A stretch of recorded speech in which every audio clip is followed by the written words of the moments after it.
सदगुरुदेव भगवान की जय। श्री लाडली सरकार जय। पूज्य गुरुदेव भगवान की जय। जय जय श्री राधे श्याम। सर्वप्रथम अनंत बलवंत संत श्री हनुमंत लाल जी की श्री चरणों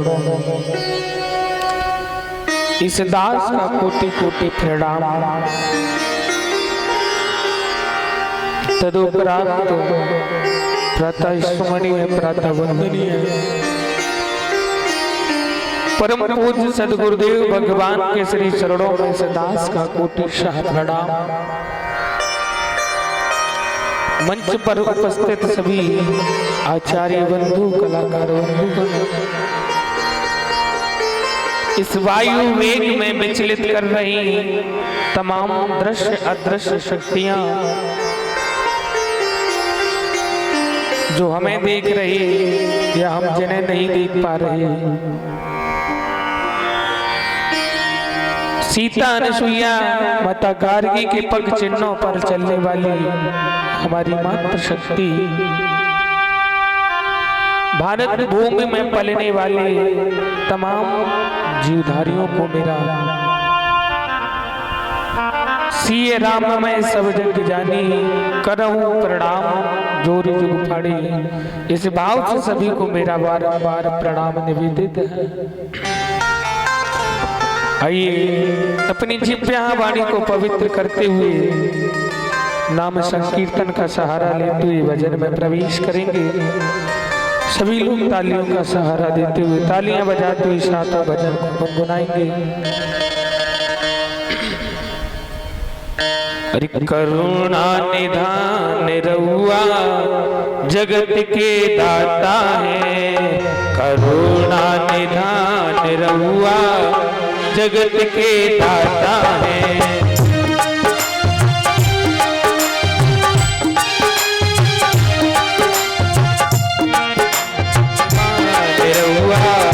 जगत के दाता है,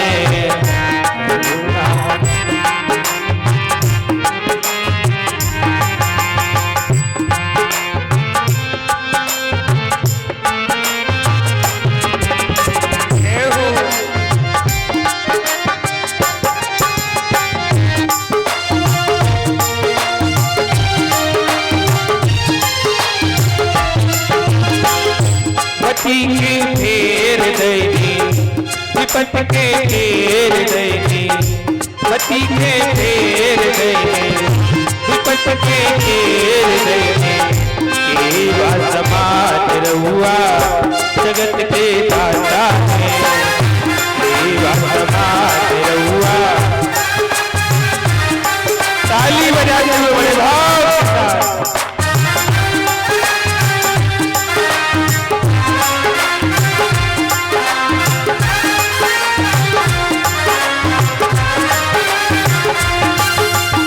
के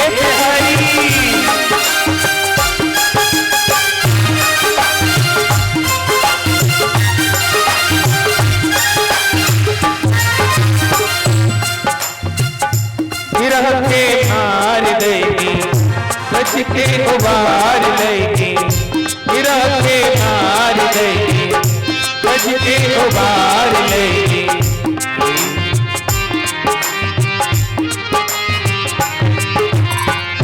जाने जहान रहुआ जगत के दाता है, जाने जहान रहुआ जगत के दाता है।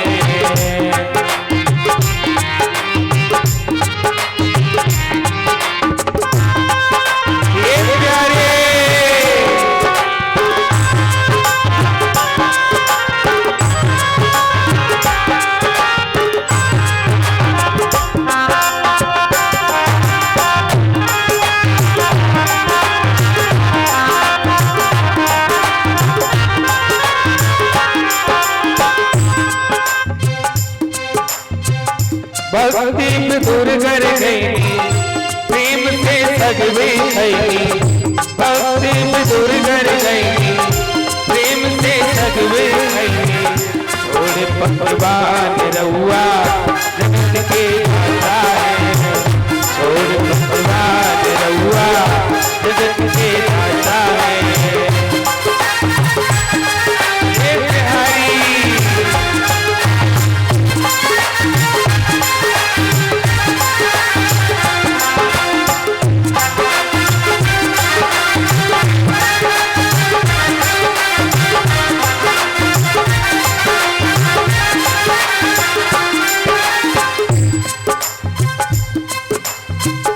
करुणा निधान निरहुआ जगत के दाता है, करुणा निधान निरहुआ जगत के दाता है।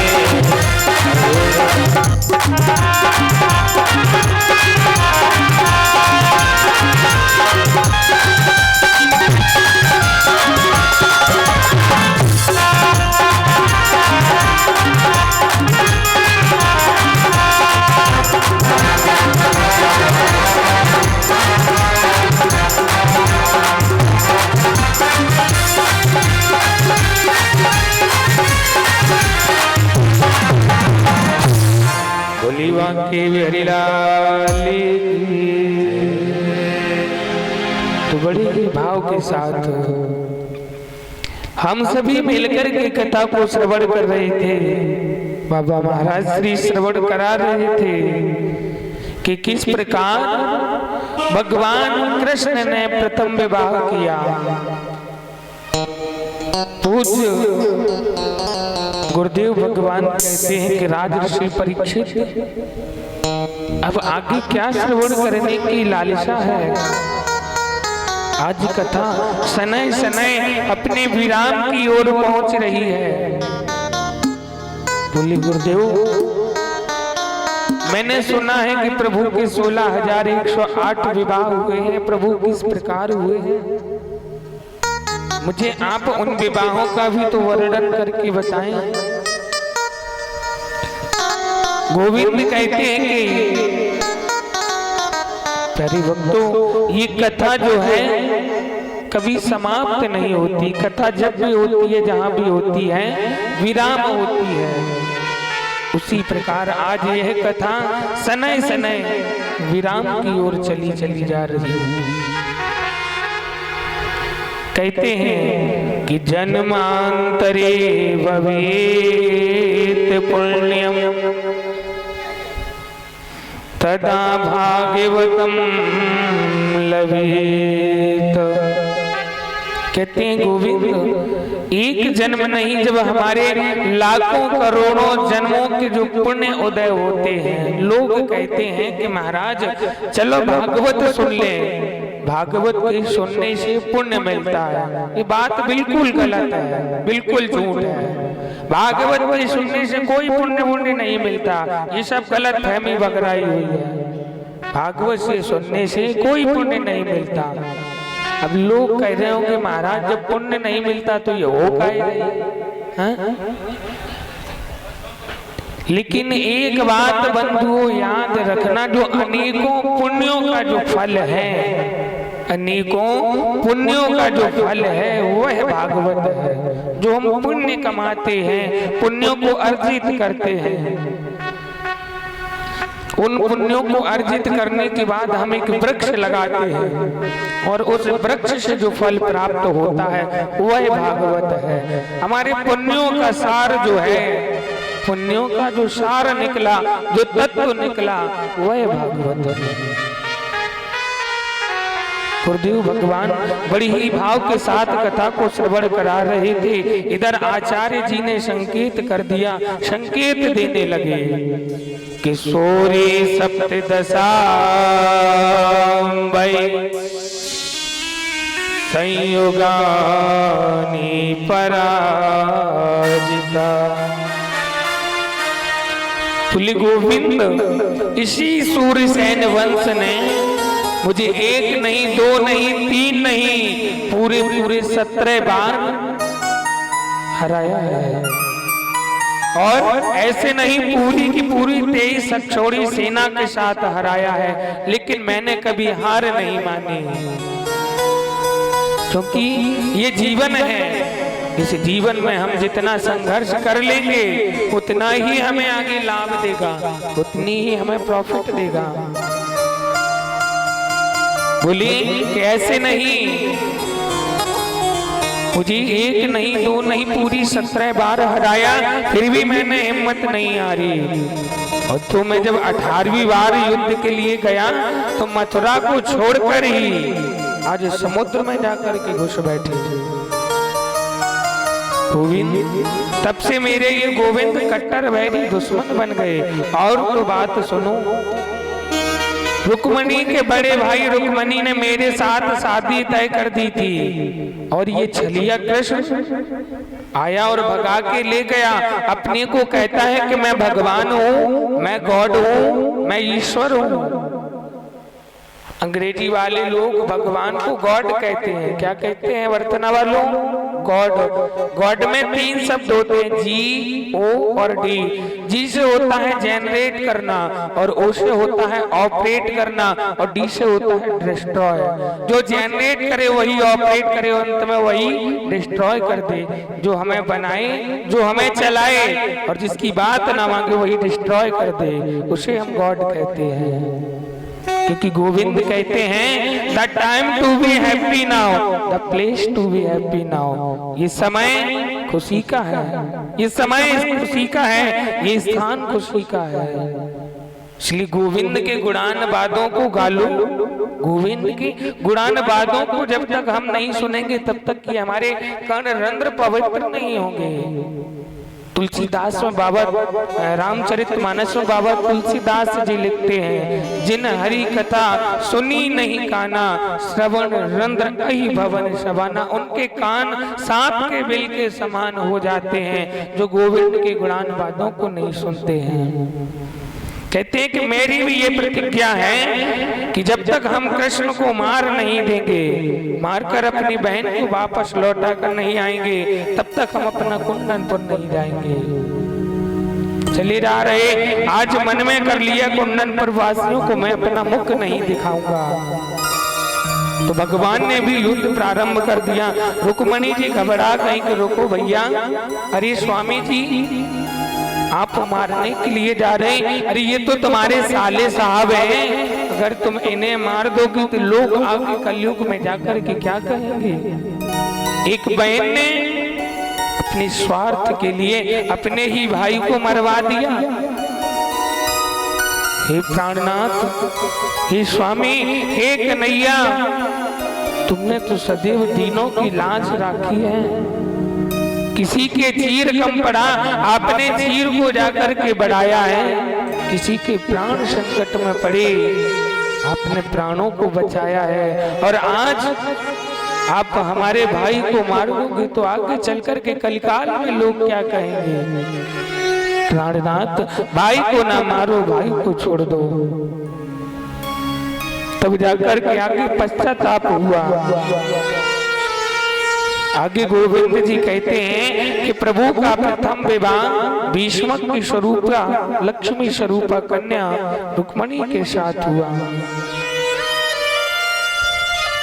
कहने लगे, और एक बात बताऊं मैं आपको, जो लक्ष्मी पति बनने की चेष्टा करते वही जीवन भर घबराते हैं। जो लक्ष्मी पुत्र बन करके रहेंगे सदैव जीवन भर लाभ पाएंगे। यदि आप चाहो कि हम इस लक्ष्मी को अपने बस में कर लें तो लक्ष्मी कभी किसी के बस में नहीं हुई। लक्ष्मी सदैव चलायमान है, लक्ष्मी हमेशा दूसरों के लिए चलायमान है। लोग कह तो देते हैं, आरती करते हैं, लोग कहते हैं कि तन मन धन सब है तेरा, स्वामी सब कुछ है तेरा, और तेरा तुझे को अर्पण, प्रभु का प्रभु को समर्पण, क्या लागे मेरा। ओम जय जगदीश हरि। गाते ना सभी आरती में कि तेरा तुझको अर्पण, लेकिन प्यारे तिजोरी में भी बहुत बड़ा वाला लौक डाल के रखते हो, बर्तन आवासी रखते हो ना। हम तो देखते हैं कि बाबा सुबह हम देखा कि बाबा नहा रहे थे तो जनेऊ में चाबी बांधे थे। तो हम कहा बाबा ये जनेऊ में चाबी क्यों बांधते हो? बाबा बोले पंडित जी हम क्या बताएं, तिजोरी में इतना माल है इसलिए ताला डाल के रहना पड़ता है। हाँ। सुबह हम देख रहे थे कुछ माताएं परिक्रमा लगा रही थी और संगीत में गा रही थी कि सोने के लोटा गंगा जल पानी, गा रही थी माता कि सोने के लोटा और गंगा जल पानी। हमारे यहाँ प्राय एक लखना मंदिर पड़ता है और हम देखते हैं नवरात्रियों में महाराज श्री की कथा होती है नवरात्रि में लखना तालेश्वर महाराज पर। तो हम देखते हैं माता जाएंगी तो बस से और कहेंगी कि चलते चलते मोरी पैया पिरानी और दर्शन दियो मोरी माए मैया। चली जा रही तो बस से घोड़ा की जीभ निकल आई हाथ भरेगी और चलत चलत मोरी पैया पुरानी। जब मंदिर पहुंची देखो वहां भी झूठ, कह रही कि सोने के लोटा गंगा जल पानी और दर्शन दियो मोरी माँ। अच्छा झूठ भगवान के आगे भी कभी झूठ चलता है ये बताओ? अरे सीधा बोलो कि स्टील को लोटा हैंड पंप पानी और दर्शन दियो मोरी माँ। अच्छा चलो ये भी ढूंढ चल जाए और मंदिर में पहुंची कि बीड़ा 85 को पाना लगायो और दर्शन दियो मोरी माए। अच्छा ये बताओ 85 पान माता जी एक साथ खा लेंगे? अच्छा ये और झूठ तो देखो माताओं की कि जितने अमवा में फल लागे हैं, जितने अमवा में उतने हमें दियो। अच्छा अमवा में इतने लगी कि अगर इतने दे दिए फल का करोगे? सोचने की बात है। तो झूठ ना बोलो क्योंकि वह घट घट वासी अंतर्यामी है, हमें गोविंद से मांगने की आवश्यकता नहीं है। क्योंकि गुरुदेव भगवान कहते हैं कि जब दांत न थे तब दूध दियो और जब दांत दिए तब अन्न दे। जब हम माँ के गर्भ में थे तो क्या हमने भोजन की अपने लिए व्यवस्था कराई थी क्या? वहाँ भी हमें भोजन मिलता था। हमने जन्म लिया तो कि भगवान के यहाँ से हम रजिस्ट्रेशन करा के आए थे, लेकिन हमने जन्म लिया माँ के आंचल में, माँ के स्तनों में दूध आने लगा।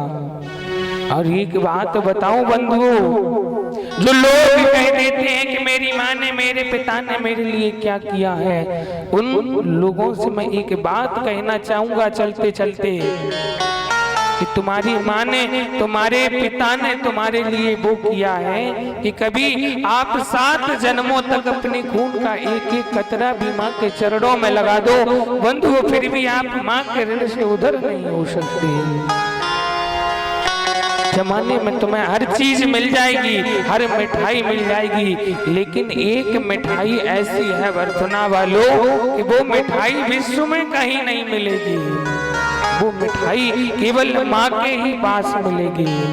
हमारे संगीतकार लिखते हैं कि माई के दूधवा जैसन, माई के दूधवा जैसन कवनो मिठाई ना मिले। सब कुछ मिल जाए पर दुनिया में माई ना मिले। सब कुछ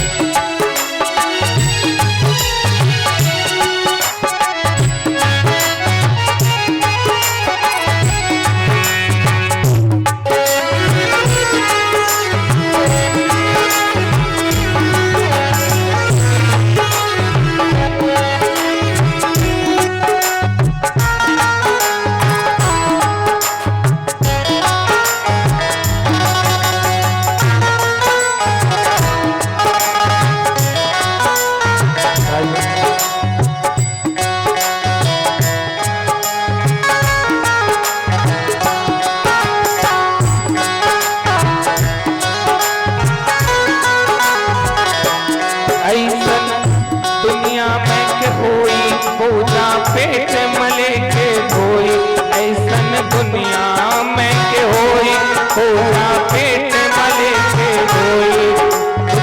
तन को ना घबराई, संकट जे हंस के सह जाए दुख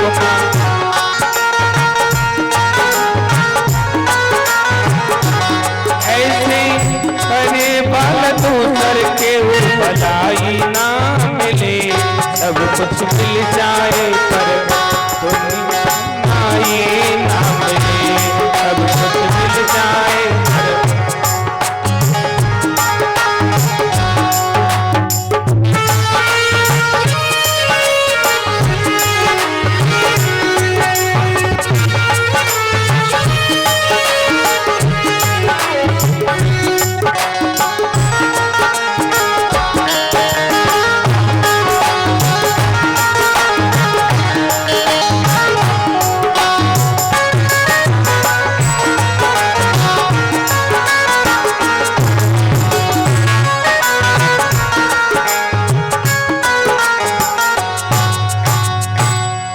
कह रही है गुरुदेव कि ऐसन दुनिया में के होई, बोझ पेट मले के ढोई, दुख मां तन को ना घबराई, संकट जे हंस के सह जाई, ऐसे करे वाला दूसर केहू भलाई ना मिले, सब कुछ मिल जाए पर दुनिया में माई ना मिली, सब कुछ मिल जाए पर दुनिया में माई ना मिली। संसार में हर वस्तु उपलब्ध हो सकती है, हर वस्तु आपको मिल जाएगी, लेकिन बंधुओं माँ बड़े ही भाग्यशालियों को प्राप्त होती है। अरे उन पुत्रों से जाकर के पूछो जिनकी माँ नहीं है,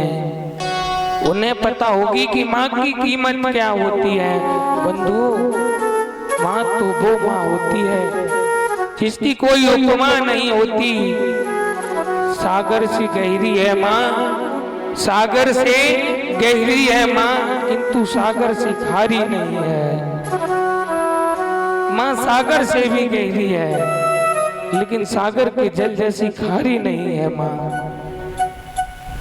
क्योंकि माँ अपने पुत्र के लिए हर चीज न्यौछावर कर देती है, हर प्राण दे देती है। और इधर क्या होता है कि जब भगवान रुद्र ने, भगवान शंकर ने क्रोध में आकर के जब काम को भस्म किया, तो पत्नी याचना करने लगी कि प्रभु मेरा क्या होगा, मैं अपने इस वैधव्य जीवन को लेकर के कैसे जीवन व्यतीत करूंगी। भगवान भोलेनाथ ने आशीर्वाद दे दिया, वचन दे दिया कि जाओ रति, आगे चलकर के यदुवंश में जब यदुवंश शिरोमणि भगवान भूषण श्याम सुंदर का अवतार होगा, उनको तुम्हारा पुत्र होगा। इधर रामचरितमानस में बाबा लिखते हैं कि कृष्ण तनय हो यही पति तोरा, कृष्ण तनय हो यही पति,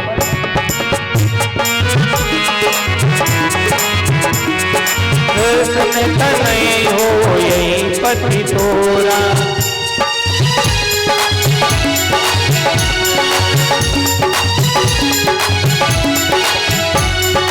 वचन अन्यथा हो ये न मोरा, वचन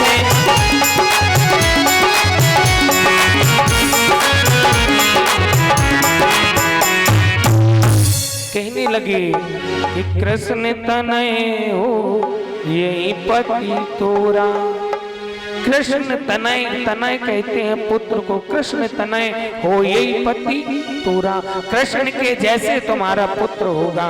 भगवान भोलेनाथ का वचन सत्य हुआ और आगे चलकर के भगवान कृष्ण को प्रद्युम्न की प्राप्ति हुई। उनको एक पुत्र हुआ जिसका नाम प्रद्युम्न रखा गया।